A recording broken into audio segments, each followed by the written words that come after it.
कहानी के स्टार्ट में हम एक बूढ़े आदमी को देखते हैं जिसे घर के ऊपर वाले कमरे से कुछ आवाजें सुनाई देती हैं, लेकिन जब वो देखने जाता है तो वहाँ कुछ भी नहीं होता, बल्कि सिर्फ एक टॉय पड़ा था जो अपने आप घूमी जा रहा था। बूढ़ा आदमी जब गौर करता है तो उसे वहाँ किसी का साया दिखाई देता है, जिसे देखने के लिए वो उस पर चादर डाल देता है, लेकिन उसे कुछ नजर नहीं आता। फिर कुछ देर बाद वो साया एकदम से उसके सामने आ जाता है, जिसे देख के वो आदमी डर जाता है और वो चादर में छुपा साया उस पर अटैक कर देता है और उसे मार देता है। कुछ सालों बाद हमें एक सीन दिखाया जाता है जहाँ पे एक कपल होता है और उसमें एलिसन अपने बचपन के घर में अपने शोहर के साथ रहने के लिए आई थी, जहाँ उसने बचपन गुजारा था। एलिसन अपने फादर की मौत के बाद फर्स्ट टाइम अपने घर में आई थी। उसे अपने पुराने घर में आकर अच्छा फील हो रहा था, उसे उसकी पुरानी यादें ताजा हो गई थी। उसके बाद हस्बैंड रिचर्ड उसे बोलता है कि अगर तुम्हें यहाँ पर रहना अच्छा नहीं लग रहा तो हम सिटी में मूव कर सकते हैं, क्योंकि घर सिटी से बहुत दूर था। एलिसन का एक बेटा भी था। रात को एलिसन को अजीब सपने आ रहे थे, जिसकी वजह से वो स्लीप पैरालाइज हो जाती है, यानी वो नींद में नहीं लेकिन वो अपने जिस्म को हिला नहीं पा रही थी। असल में ये उसके बचपन की बीमारी थी। उसके बाद उसका हस्बैंड उसे दिलासा देता है, उसके फादर उसे बचपन में इस बीमारी से निकाला करते थे। एलिसन को ये बात समझ नहीं आती कि ये बीमारी किस वजह से है। कुछ वाकई अजीब है, क्योंकि जब भी वो ऐसे हालात में होती थी तो एक औरत उसको दूर खड़ी दिखाई देती है, जो सिर्फ उसको ही देखती रहती है। बचपन में भी उसके साथ ऐसे ही होता था। उसके फादर उसे समझाते थे कि इसमें कुछ सच्चाई नहीं है, ये सिर्फ एक वहम है और कुछ नहीं है। जब उसके फादर उसे सुला के चले जाते थे तो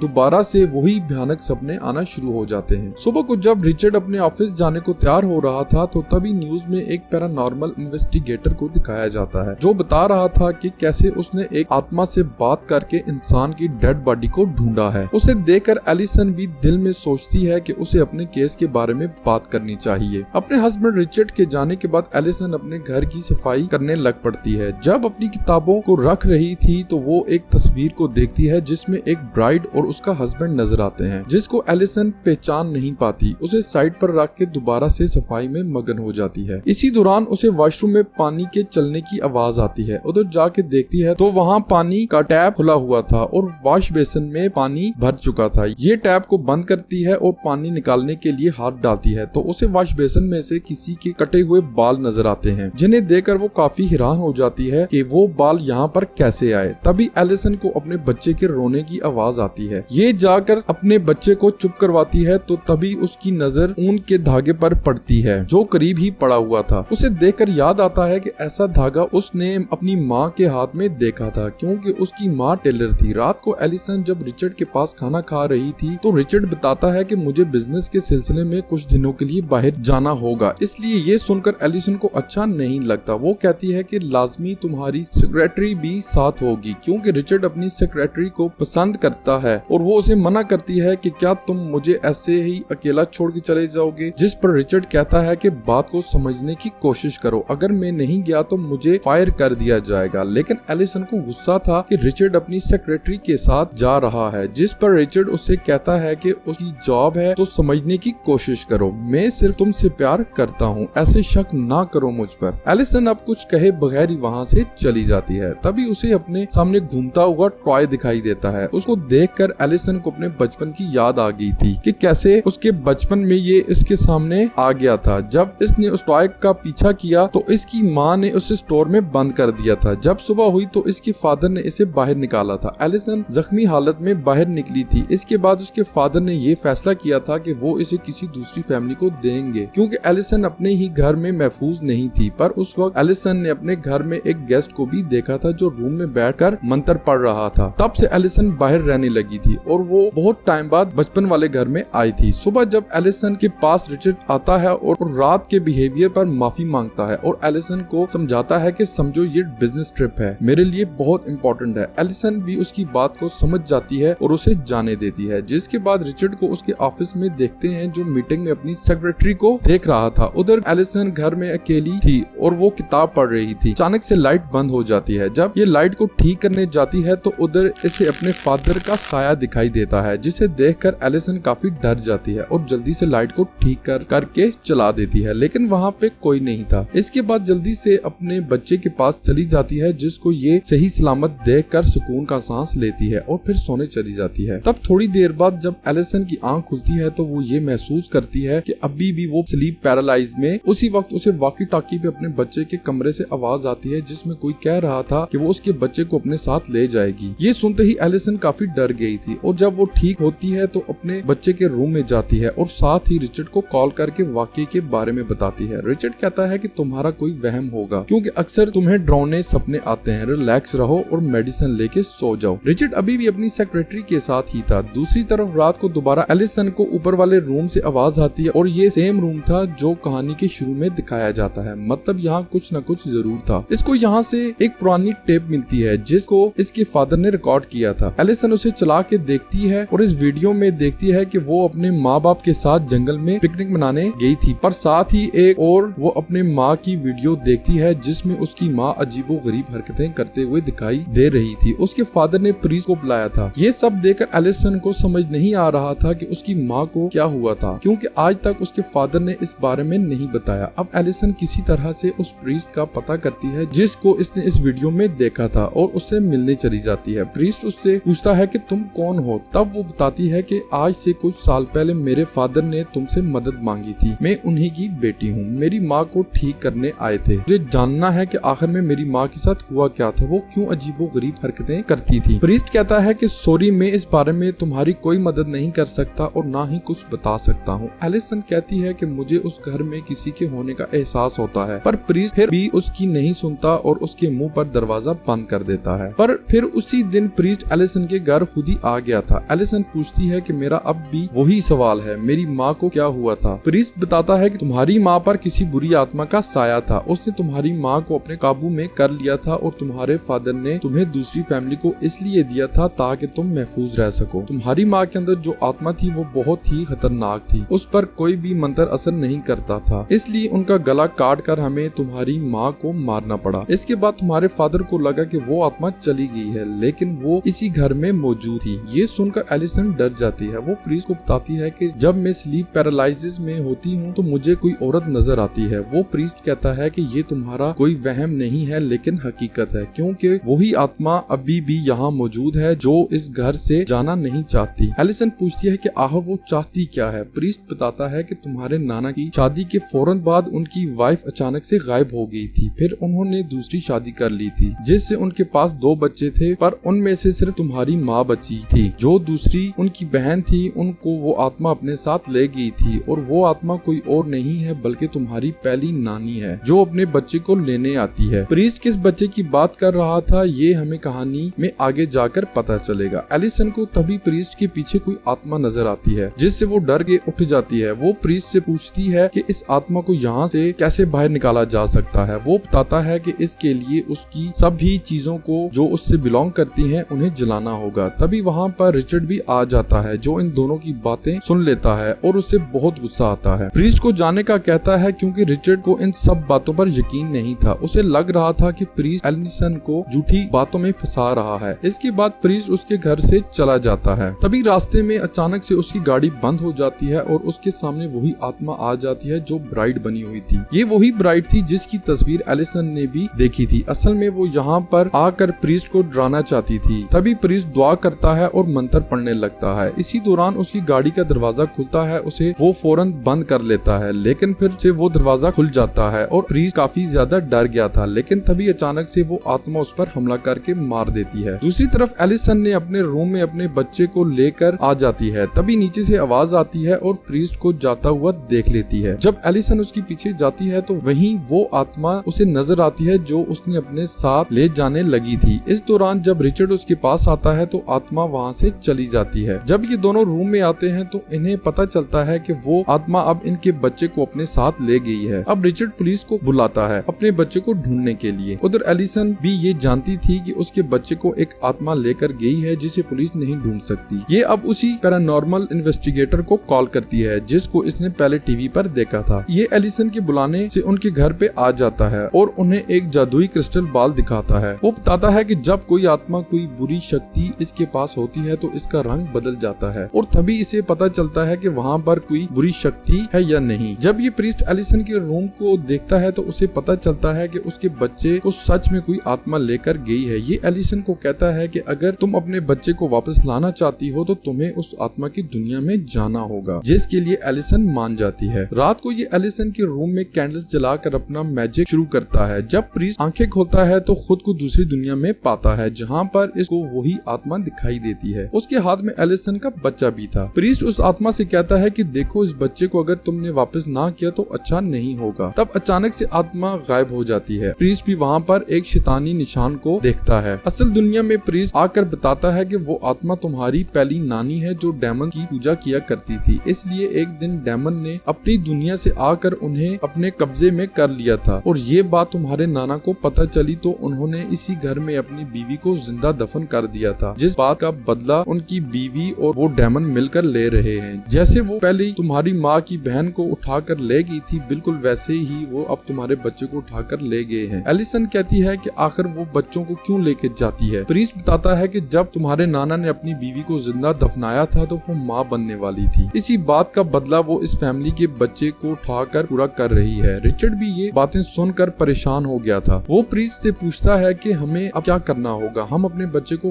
कैसे वापस ला सकते हैं। प्रीस्ट कहता है कि उस आत्मा की दुनिया में जाकर उससे लड़कर वापस लाना होगा और ये काम सिर्फ एलिसन ही कर सकती है, क्योंकि एक माँ की ताकत ही अपने बच्चे को बचा सकती है। अब प्रीस्ट रूम में एलिसन को लिटा देता है और उससे गहरे गहरे सांस लेने को कहता है। ऐसा करते ही एलिसन दूसरी दुनिया में पहुंच गई थी, जहां पर वो खुद को एक बॉक्स में बंद पाती है। पर जैसे तैसे वो यहाँ से बाहर आकर अपने बचपन के कमरे में पहुंच गई थी, जहाँ पर ये टीवी देख रही थी। पर इसकी माँ इसके पास आती है और इसको दिलासा देकर कहती है कि सब ठीक हो जाएगा। एलिसन जब ये कहती है कि मैं जानती हूँ ये हकीकत नहीं है, तभी जो इसकी माँ थी वो असल रूप में आकर इसका गला दुबाने लगती है। उधर जो प्रीस्ट था वो रिचर्ड से अपना बैग लाने का कहता है ताकि ये सही वक्त पर एलिसन को दुनिया से बाहर निकाल पाए। पर जब रिचर्ड रूम में जाता है जहाँ पर वो अपनी सेक्रेटरी को देखता है, पर ये समझ जाता है कि ये आत्मा की कोई चाल है, लेकिन उस रूम का दरवाजा बंद हो जाता है। उसे तभी बाथरूम से आवाज आती है। जब ये देखने जाता है उधर आत्मा ने इसको अपने काबू में कर लिया था। उधर दूसरी दुनिया में एलिसन अपने नाना को देखती है जो रो रहे थे। उसको अपनी नानी भी दिखाई देती है जो अपना गला काट लेती है। इधर असल दुनिया में प्रीस्ट रिचर्ड का इंतजार कर रहा था, लेकिन जब वो नहीं आता तो वो खुद ही ऊपर जाता है। जब रूम खोलता है तो अंदर सब कुछ अजीब था। रिचर्ड भी उस आत्मा के कब्जे में था। ये जल्दी से अपना बैग लेता है और दरवाजा बंद करके एलिसन के पास जाता है। अपनी चीजें निकाल कर जादू करके आत्मा को एलिसन से दूर रहने का कहता है। इससे वो आत्मा उससे दूर हो गई थी। उधर आत्मा की दुनिया में एलिसन अपनी नाना की पहली वाइफ को देखती है, यानी उसी आत्मा को देखती है जो पीछे पड़ी हुई थी। फिर एलिसन को अपने फादर मिलते हैं जो कह रहे थे इधर ही रुक जाओ। एलिसन कहती है कि नहीं, मैं यहाँ पर सिर्फ अपने बच्चे को लेने आई हूँ। उसके फादर इसको आगे रास्ता बताते हैं और कहते हैं कि अपना ख्याल रखना। जब ये आगे जाती है तो अपने नाना को देखती है जो अपनी वाइफ को लेकर जा रहे थे और कब्र खोद कर उसे दफना देते हैं। इसकी नानी कह रही थी कि मैं माँ बनने वाली हूँ, मुझे मत मारो, पर वो उसको दफना देते हैं। जब एलिसन ये देखती है तो सोचती है कि उसका बच्चा उसे यहीं पर मिलेगा। जब ये कब्र खोदती है तो इसे अपना बच्चा मिल जाता है। ये अब उसको असल दुनिया में ले जाने के लिए कोशिश कर रही थी। यहाँ पर जब वो असल दुनिया में जाने वाली थी तभी वो आत्मा उसको पकड़ लेती है और अगले ही पल हम देखते हैं कि एलिसन